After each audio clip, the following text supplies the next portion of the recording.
मराठवाड्यातल्या मध्यमवर्गीय दलित कुटुंबातला अभिजित दिपके याला आता जिवे मारण्याच्या धमक्या सुरू झालेल्या आहेत.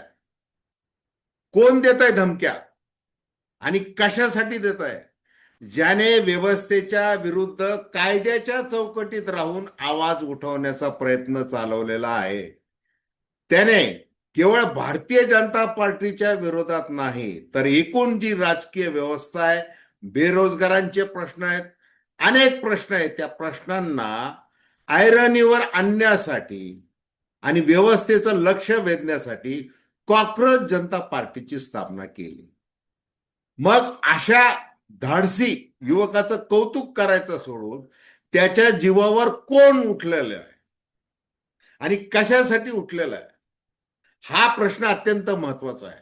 त्याच्या आई वडिलांना भीती आहे की आमच्या मुलाचं बरं वाईट होऊ शकतं, त्यामुळं ते मुलाला म्हणत आहेत की तू या राजकारण वगैरे याच्यामध्ये पडू नको, हे आपलं काम नाही.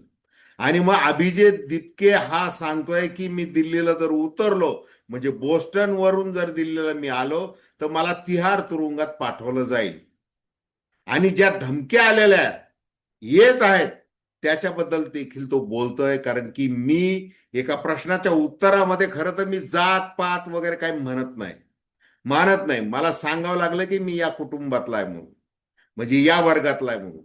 परंतु त्याचा काय म्हणजे दुरुपयोग काय करतात आहे, जे दम देतात आहे, तुला मारून टाकू वगैरे, त्याला ट्रोल केलं जात आहे. मग याला ट्रोल करण्यामध्ये, याला धमक्या देण्यामध्ये भारतीय जनता पार्टीचे सगळे अंधभक्त तर नाहीत ना, असा प्रश्न विचारला तर तो अतिशयोक्त ठरणार नाही, वावगं ठरणार नाही, लक्षात घ्या. त्याचं कारण अभिजित दिपकेने विचारलेले प्रश्न. ते पहिला प्रश्न जे मोदी स्नेही सरन्यायाधीश आहेत सूर्यकांत यांना विचारलेला प्रश्न, आणि भारतीय जनता पार्टीने निवडणूक आयोगाला हाताशी धरून महाराष्ट्रापासून पश्चिम बंगालपर्यंत काय उद्योग केलेला आहे याच्या संबंधी केलेला प्रश्न, आणि नीट सारख्या परीक्षेमध्ये जे बेजबाबदार राहिलेले आहेत धर्मेंद्र प्रधान यांचा मागितलेला राजीनामा, हे प्रश्न हे भारतीय जनता पार्टीला सतावत आहेत. आणि अभिजित दिपके तेवढ्याच याने सांगतोय की ते सत्तेवर आहेत आणि सत्ताधाऱ्यांनाच प्रश्न विचारले जातात. मग हा विरोधकांचा माणूस आहे वगैरे, ते बरंच काय बोललं जात आहे आणि त्याच विषयी आपण थेट विश्लेषण करतोय. नमस्कार, जय महाराष्ट्र. मी डॉक्टर अनिल फळे. विनंती आहे की चॅनल सबस्क्राईब करावं, बेल आयकॉनचं बटन दाबावं आणि आपल्या प्रतिक्रिया बिनधास्तपणे नोंदवाव्यात. कालही आपण बोललेलो आहे की सीजेपीने बीजेपीला लोळवलं. ते का म्हटलं? आता बघा, या क्षणाला म्हणजे एक तासाभरापूर्वी 2.5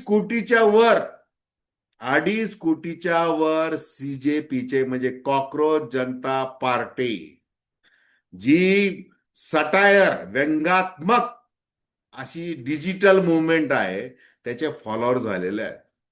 केंद्र सरकारने प्रयत्न केला, मोदी सरकारने प्रयत्न केला की एक पोस्टवरचं अकाउंट हटवायचं. मग कॉक्रोच इज बॅक म्हटल्यानंतर पुन्हा तिथं लाखो झालेत त्या एक्स पोस्टवर. हे केलं जात आहे. आणि मग त्याला काँग्रेससह सगळेजण पक्ष विरोधातले लोक तर बोलणारच, पण हा विरोधातल्या लोकांच्याच बाजूने आहे असं समजायचं काही कारण. आता ट्रोल केलं जात आहे की तो आप मध्ये होता, आम आदमी पार्टीमध्ये होता, त्यांनी ते सोशल मीडियाचं काम केलेलं आहे, कम्युनिकेशन स्ट्रॅटेजिस्ट म्हणून काम केलेलं आहे, आणि तो भारतीय जनता पार्टीच्या विरुद्ध त्याची मानसिकता आहे.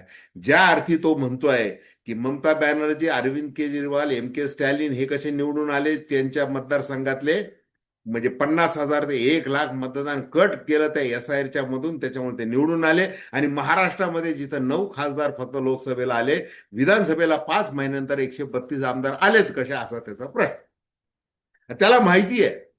आणि मग त्याला अरविंद केजरीवालचा तो माणूस आहे का, मनीष सिसोदियांचा तो माणूस आहे का, कुणाचा माणूस आहे? तो सरळ सांगतो, होय मी काम केलेलं आहे. आणि ही जी काही सीजेपी जे काही डोक्यात आलं, हे त्याने एक प्रतिक्रिया म्हणून दिली, सटायर म्हणून. ज्या वेळेला ते सीजेआय म्हणजे चीफ जस्टिस ऑफ इंडिया काय बोलले ते, की अनेक परजीवी झुरळं असे आलेले आहेत व्यवस्थेच्या विरुद्ध. ते बेरोजगार आहेत, त्यांच्याकडे बनावट पदव्या आहेत असं ते म्हटले. आणि परजीवी म्हटले. जसं एकदा पंतप्रधान नरेंद्र मोदी आंदोलन करणाऱ्यांना आंदोलनजीवी म्हटले होते, तसंच सूर्यकांत काय म्हणाले की हे परजीवी. म्हणजे एकूण ते बोलण्याची तारती एकच. हे सगळं असं चाललेलं आहे. मग त्याचे जर 2.5 कोटी फॉलोअर होतात आणि भारतीय जनता पार्टी तो जगामधला सर्वात मोठा पक्ष, त्याचे 87-88 लाख असतात. काँग्रेसचे 1 कोटीपेक्षा जास्त असतात. मग पोटात दुखणार नाही तर काय होणार, ते पोटात दुखायला लागलं. मग आले जातीवर. आणि मग पाकिस्तानचे 49% फॉलोअर आहेत या 2.5 कोटीमध्ये, अशी पोस्ट चालू आहे काल परवापासून. म्हणजे 1.5 कोटी झाले फॉलोअर की लगेच ते 49% कुठलचे आहेत, पाकिस्तानचे असं सांगितलं जायला लागलं. अभिजित दिपके हुशार, बोस्टन युनिव्हर्सिटीमध्ये तो शिकतोय. त्याने ताबडतोब खुलासा केला की बघा 94.6% फक्त भारतीय, बाकीचे देश आहेत, पाकिस्तान नाहीच आहे जवळपास त्याच्यामध्ये, म्हणजे तिथले युवक नाहीच आहेत, अशा त्यांनी खुलासा करून टाकला. आता काय बोलणार. आणि मुळात जो म्हणतोय की मी मध्यमवर्गीय कुटुंबातला आहे आणि मी असं कुठलंही नेपाळ, श्रीलंका, बांगलादेश यासारखं आंदोलन करायचंय मला आणि भारतामध्ये आग पेटवायची आहे, असं अजिबात करायचं नाही. संविधानाच्या चौकटीमध्ये जे बसणार आहे तेच करायचं. अभिव्यक्ती स्वातंत्र्य जे दिलेलं आहे घटनेने, तेच करायचं आहे. भारतरत्न डॉक्टर बाबासाहेब आंबेडकर यांनी लिहिलेली घटना आणि त्याचा मी पाईक आहे, त्याच्या विरुद्ध मला वागायचं नाही हे वारंवार तो सांगतोय, स्पष्ट करतोय, खुलासा करतोय. त्यांनी आज एका मुलाखतीमध्ये सांगितलं की मला पत्रकार वारंवार ते विचारतात, मी वारंवार पुन्हा पुन्हा तो खुलासा करतो की मला असं कुठलंही आग पेटवायची नाही. त्याचे जे प्रश्न आहेत, मग ज्यांनी अभिव्यक्ती स्वातंत्र्य जपलं पाहिजे नागरिकाचं, तीच व्यक्ती मुख्य न्यायमूर्ती जर असं म्हणत असेल तर करायचं काय, हा त्याच्या समोरचा प्रश्न आहे. आणि त्याने तो उचललेला आहे. हे व्यंगात्मक. आज अनेक दैनिकांमध्ये व्यंगचित्र आलेली आहेत. काय म्हटलेलं आहे त्याच्यामध्ये, एक झुरळ म्हणतंय आणि तिथे त्या झुरळाला घाबरून XYZ खुर्चीवर जाऊन असे लपवतात आहे, स्वतःला लपवू पाहतात आहे.